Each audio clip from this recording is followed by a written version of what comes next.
Good day, my friend. Hey, my name is Greg Stadler, and I'm coming to you from my home here in Northern California. Now, I got to say, if you found your way to this page, I'm certain that you're in the real estate industry in some way.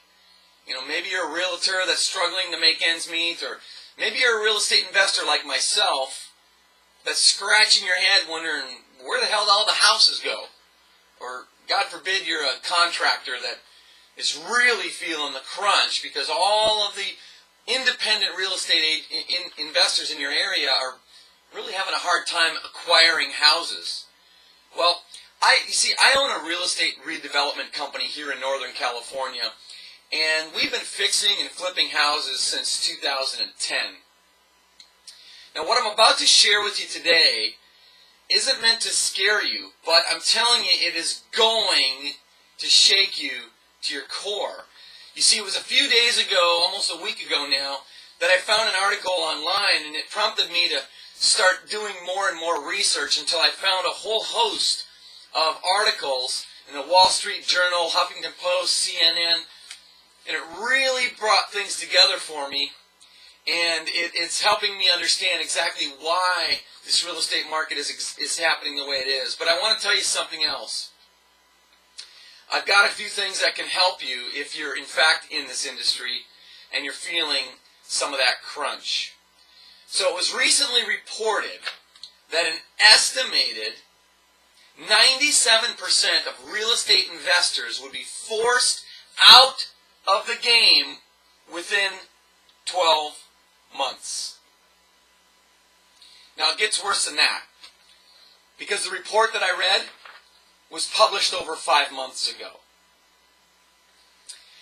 As they say, the death of real estate investing as we know it could be upon us sooner than we expected. So, now in a few minutes I'm going to share with you exactly what you can do. Okay? I'm going to show you how you can take advantage of this shift, and as it turns out, your biggest asset will continue to be the connections that you have in this industry. And those people that recognize these changes that are happening over the next 12 months could be your personal golden age. And of course, for those that don't realize it, well, things won't be so golden. To give you some clarity, I want to share with you some more details so you can better understand exactly what's happening and why this Wall Street Journal report is 100% spot on. So please allow me, and I'll read a few of these for you. I think you're going to be shocked. Here in the Wall Street Journal, the era of mom-and-pop real estate investors is coming to an end.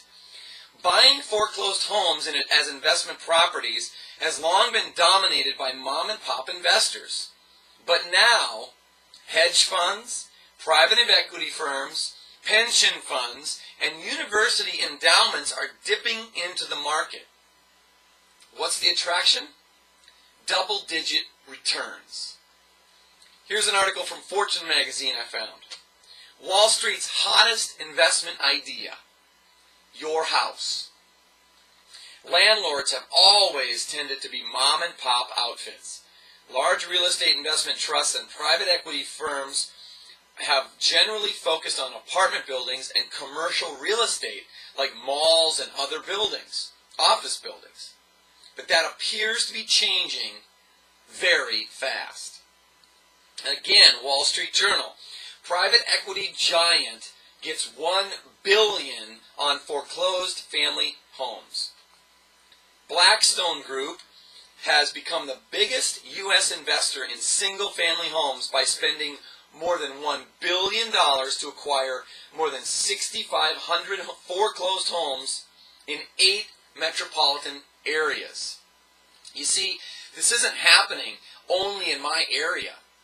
Let me tell you something. The next door neighbor lost his house, and a big firm bought it up. They paid over market price. They put $35,000 into it. They actually resodded the backyard twice because the sprinklers weren't working properly and all the grass died. They put a lot of money into this thing. The house looked phenomenal. I walked through it, all new appliances, all new everything. A complete rehab. And then the house sat empty for 5.5 months. Why? Because number one, they've got incredible staying power. They've got deep pockets. Number two, in order to build a good investment for people, they need to have a structure of stability. And their structure of stability is built upon the quality of renters that they attract. Now the good news is we've got a great family living next door that makes a good income and is able to make their payments on time. The hard part is that all the other independent investors in this area are scratching their head wondering, how am I going to compete? True story. So let me continue on here. Blackstone again. There's fresh evidence that the purchase of foreclosed homes, which began as mom and pop pursuit, is gaining legitimacy among the biggest private equity firms. Again, Wall Street Journal. Firms flock to foreclosure auctions. The business of buying foreclosed homes, renovating, and renting them out is morphing from a largely mom and pop business into the next big thing on Wall Street. Think about that. The arrival of private equity firms and hedge funds is crippling smaller investors. Isn't Wall Street the reason we got into this mess? They profited on the front, they profited in the middle with all the bailouts, and now they're going to profit as they clean up the mess that they made. It just really bugs me. It's obvious we found the culprit. It's Wall Street. Small-scale real estate investing, as we know it, is dying. It's dying, and it's going to affect you in one way or another. So I need you to continue to pay attention. Here, CNN. There are at least 24 investment funds in the process of buying up single-family homes, a number of which are hoping to own as much as 10,000 homes around the country. There could be as many as 12 public REITs, real estate investment trusts, in the next few years that are devoted to single-family homes. Again, major shift from commercial properties to single-family homes. Here, Huffington Post, real estate section. High-profile institutional investors commit money to buying foreclosed homes. Carrington Capital Management has teamed up with Los Angeles-based Oak Tree Capital.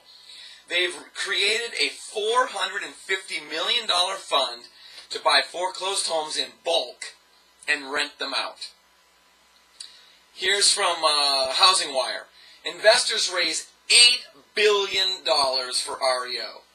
Large Wall Street investors rushing into the foreclosure market have raised between $6 billion and $8 billion with the intent to acquire between 40 and 80,000 foreclosed homes nationwide in the next few months.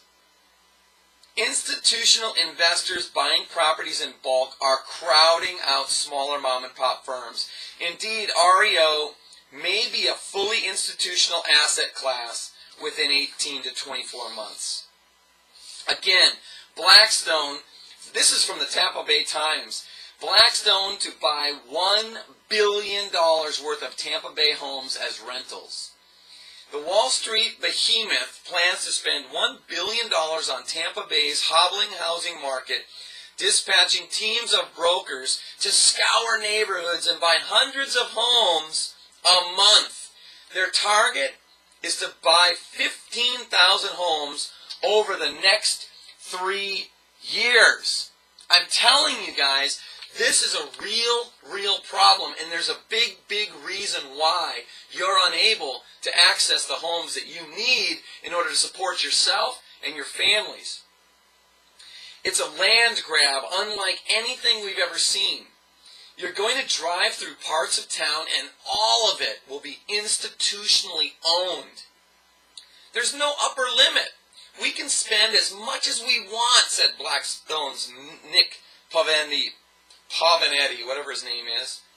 If we've determined that we want that house, we're going to get it no matter what it takes.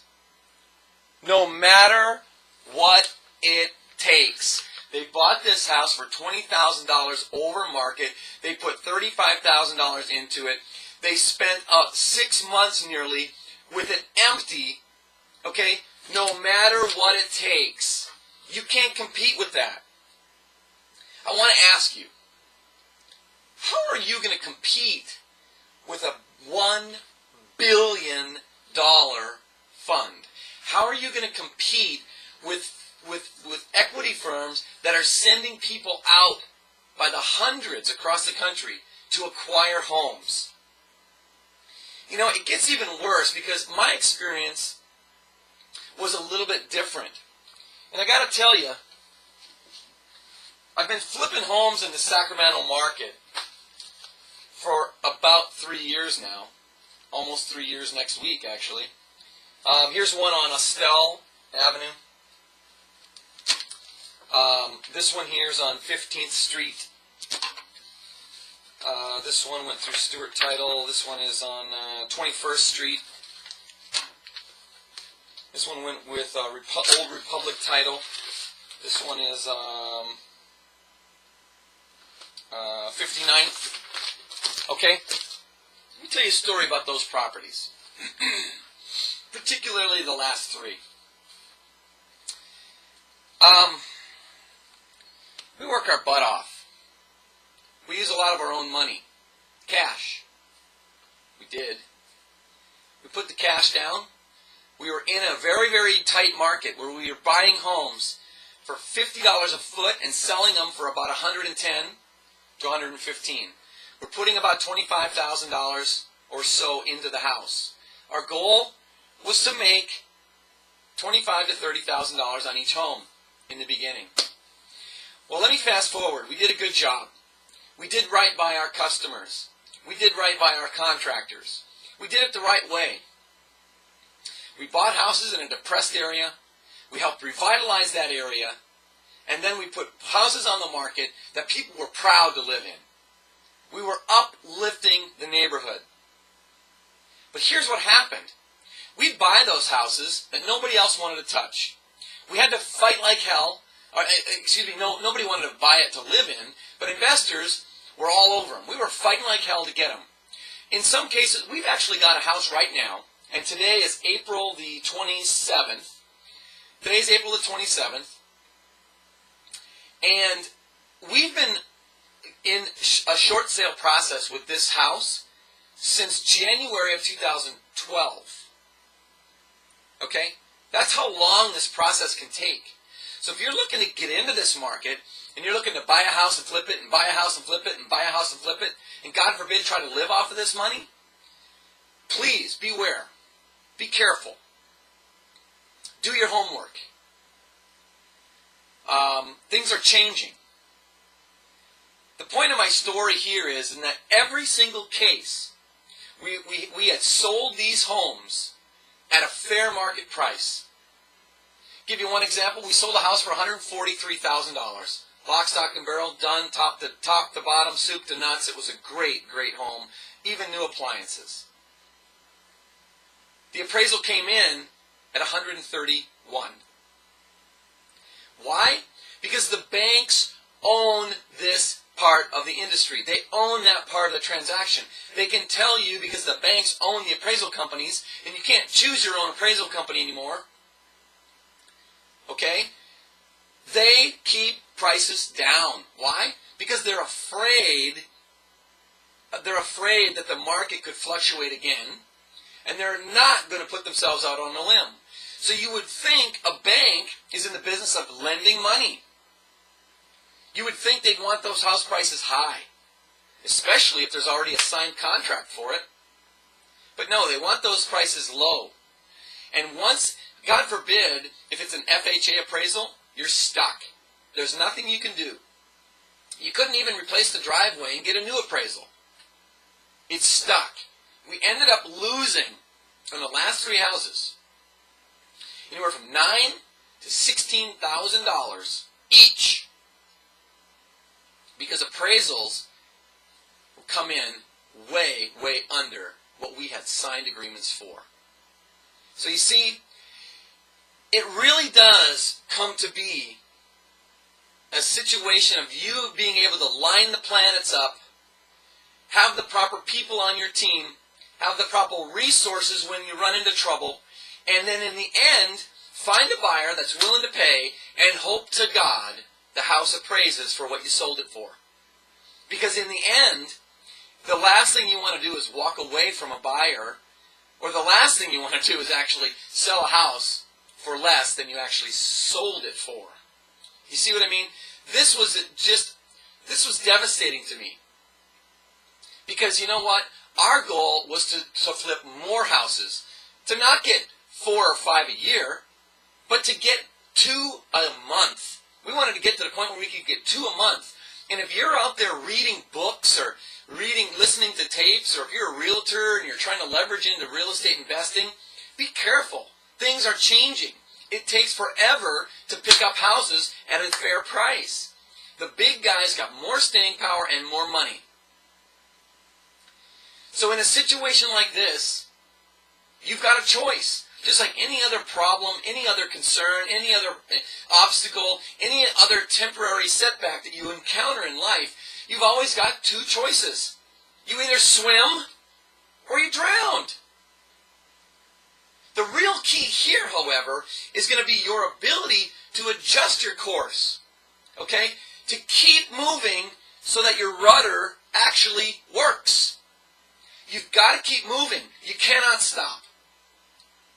You've got to learn to make decisions quickly and change your mind slowly. Think this through. I'm going to help you, okay? I'm going to help you with this. You need to reposition yourself to take advantage of this shift in the market, and you can absolutely do it. And here's the great news. A lot of investors have already changed their strategy, and they're doing great. They're on the next page, and we're going to show you how the internet can be the answer to this devastating problem. Now, my partners and I have developed a completely unique platform that will allow you to leverage the internet to grow your passive income, to connect with like-minded industry pros, and to avoid the utter collapse that is about to devastate the real estate investing industry. This is going to put moms and pops on their knees unless you get the information that can help you move forward. Now, best of all, because I've been in your shoes, and I know how much it's going to affect your income potential in the coming year, we've decided to open the book, show you exactly what we're doing, and give you the entire system for free. Okay? So please, it took me several months to fully grasp what's going on, and it took me several months to really understand what's going on. Now, if this is your first look, you're going to need to keep your mind open, and you're going to need to listen to the presentation that I've prepared for you on the next page. Now, don't let your mind wander too far off, because I don't want you to miss anything. Listen to every word they say. This is very important. Now, when you put your email in the form to the right of this video, I'm going to introduce you to my partner, Adam. Now, don't be fooled by his age, okay? This guy may look young to you, but I'm here to tell you he's got the answer mastered. He's been working on this solution ever since the real estate market crashed a few years ago. And Adam's going to explain how you can use the information he's going to share to reposition yourself to prosper in a way that may surprise you. So please, put your email address into the form to the right, and we'll see you on the inside. Take care, my friend.